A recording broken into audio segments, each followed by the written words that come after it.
Hello दोस्तों, नमस्कार। DK जनप्रिय to में आप सभी का स्वागत है। अगर आप हमारे चैनल पे नए हैं तो चैनल को लाइक और सब्सक्राइब शेयर जरूर करें। दोस्तों, जब दुनिया के बड़े देशों के बीच टकराव बढ़ता है तो उसका असर सिर्फ युद्ध के मैदान तक सीमित नहीं रहता है, बल्कि हजारों किलोमीटर दूर बैठे देशों की अर्थव्यवस्था भी हिल जाती है। इस समय कुछ ऐसा ही माहौल बन रहा है। एक तरफ मिडिल ईस्ट की तनाव लगातार बढ़ रहा है और दूसरी तरफ इसका सीधा असर अब भारत के व्यापार पर दिखने लगा है। लेकिन इस बार मामला सिर्फ तेल और गैस तक सीमित नहीं है। इस बार असर पड़ रहा है भारत के चावल व्यापार पर। अब सवाल उठता है कि आखिर मिडिल ईस्ट के तनाव का भारत के चावल से क्या संबंध है? कैसे यह संघर्ष हमारे किसानों, व्यापारियों और आम लोगों को प्रभावित कर सकता है? चलिए इसे आसान भाषा में समझते हैं। भारत दुनिया का सबसे बड़ा चावल निर्यातक देश है। खासकर बासमती चावल की बात करें तो इसकी पहचान पूरी दुनिया में अलग है। हर साल भारत लाखों टन चावल विदेशों में भेजता है और इससे मिडिल ईस्ट के देशों की भूमिका बेहद अहम है। ईरान, इराक, सऊदी अरब और खाड़ी के कई देश भारत से बड़ी मात्रा में चावल खरीदते हैं। लेकिन अब जैसे जैसे इस क्षेत्र में तनाव बढ़ रहा है, सबसे पहला असर व्यापार के रास्ते पर पड़ रहा है। इस समय भारतीय एक्सपोर्टरों के सामने सबसे बड़ी चिंता खड़ी हो गई है। कई व्यापारियों ने पहले ही अपना माल जहाजों के जरिए मिडिल ईस्ट भेज दिया है, लेकिन अब उन्हें डर है क्या उनके जहाज सुरक्षित अपने गंतव्य तक पहुंच पाएंगे। समुद्री रास्ते पर खतरा बढ़ चुका है। कई जहाजों की सख्त जांच हो रही है, तो कई शिपिंग कंपनियां जोखिम लेने से बच रही हैं। इसका नतीजा क्या हुआ? जहाजों को अब लंबा रास्ता लेना पड़ रहा है। जहां पहले माल कुछ ही दिनों में पहुंच जाता था, अब उसमें ज्यादा समय लग रहा है और खर्च भी बढ़ गया है। और जब खर्च बढ़ता है तो सीधा असर व्यापार पर पड़ता है। चावल ऐसा उत्पाद है जिसमें मुनाफा पहले ही बहुत सीमित होता है। ऐसे ही अगर शिपिंग महंगी हो जाए तो विदेशी खरीदार दूसरे देशों की तरफ रुख कर सकते हैं। यही वजह है कि अब कुछ खरीदार विकल्प तलाशने लगे हैं। आपको जानकर हैरानी होगी, ईरान भारत के बासमती चावल का सबसे बड़ा खरीदार है। ऐसे में अगर वही देश स्थिर हो जाए तो भारत व्यापार पर असर पड़ना तय है। इस बार पूरी स्थिति को थोड़ा गहराई से समझिए।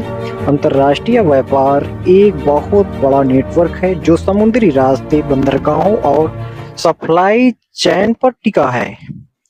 जैसे ही कहीं युद्ध का तनाव बढ़ता है, सबसे पहले यही सिस्टम प्रभावित होता है। जहाजों का बीमा महंगा हो जाता है, रास्ते बदल जाते हैं और कई बार माल बीच रास्ते में फंस जाता है। भारत जैसे देश के लिए यह और बड़ी चुनौती है, क्योंकि भारत से दुनिया के करीब 190 देशों में सामान भेजा जाता है और चावल इसका बड़ा हिस्सा है। हर साल इससे अरबों डॉलर की कमाई होती है। लेकिन अब हालात बदल रहे हैं। एक्सपोर्टर असमंजस में हैं।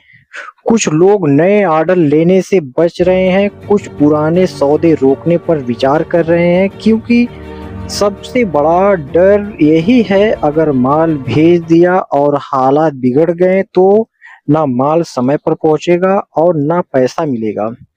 और यही इस कहानी का सबसे अहम मोड़ है। अंतर्राष्ट्रीय व्यापार भरोसे पर चलता है। अगर भरोसा टूट जाए तो पूरा सिस्टम हिल जाता है। इस समय सबसे बड़ा सवाल यही है कि एक्सपोर्टरों को उनका पैसा समय पर मिलेगा, क्योंकि कई बार ऐसा होता है कि माल तो पहुंच जाता है लेकिन भुगतान महीनों तक अटक जाता है। अब इसका असर सीधे किसानों पर पड़ता है। भारत में करोड़ों किसान धान की खेती पर निर्भर हैं। अगर एक्सपोर्ट धीमा पड़ा तो भारत में मांग घटेगी और कीमतों पर दबाव आएगा। किसान पूरे पूरे साल मेहनत करते हैं, लेकिन सही दाम ना मिले तो उसका नुकसान तय है। दूसरी तरफ चावल मिलों की हालात भी आसान नहीं है। गोदामों में स्टॉक बढ़ा है, जगह कम पड़ रही है, खर्च बढ़ रहा है और ऊपर से बैंक का कर्ज और ब्याज का दबाव। अब इस पूरी समस्या की जड़ क्या है? समुद्री रास्ते। भारत में मिडिल ईस्ट जाने वाले जहाज अब अरब सागर से होते हुए पर्शियन गल्फ तक पहुंचते हैं। यूरोप और माल रेड सी और सुएज कैनाल से गुजरता है, लेकिन अब इन रास्तों पर खतरा बढ़ चुका है।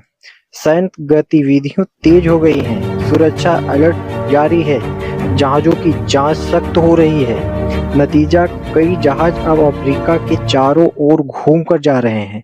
इससे दूरी बढ़ती है, समय बढ़ता है और खर्च कई गुना बढ़ जाता है। और अब लगता है कि लागत बढ़ती है तो भारतीय चावल की प्रतिस्पर्धा पर कमजोर हो जाती है। इस समय स्थिति यह है कि कई बंदरगाहों पर चावल का स्टॉक जमा होने लगा है। माल तैयार है लेकिन भेजने में दिक्कत है। विदेशी खरीदार भी इंतजार कर रहे हैं, वे देखना चाहते हैं कि आगे हालात कैसे बदलते हैं। अब इसका असर भारत की अर्थव्यवस्था पर भी पड़ सकता है। विदेशी मुद्रा भी की कमाई घट सकती है, व्यापार संतुलन बिगड़ सकता है। सबसे बड़ी चिंता क्या है? अनिश्चितता। किसी के पास स्पष्ट जवाब नहीं है। अगर हालात जल्द सामान्य हो जाते तो समस्या कुछ समय में खत्म हो सकती है, लेकिन अगर तनाव लंबा चला तो इसका असर लंबे समय तक रहेगा। एक्सपोर्ट पर घट सकता है, किसान उत्पादन कम हो सकते हैं, बाजार धीमा पड़ सकते हैं।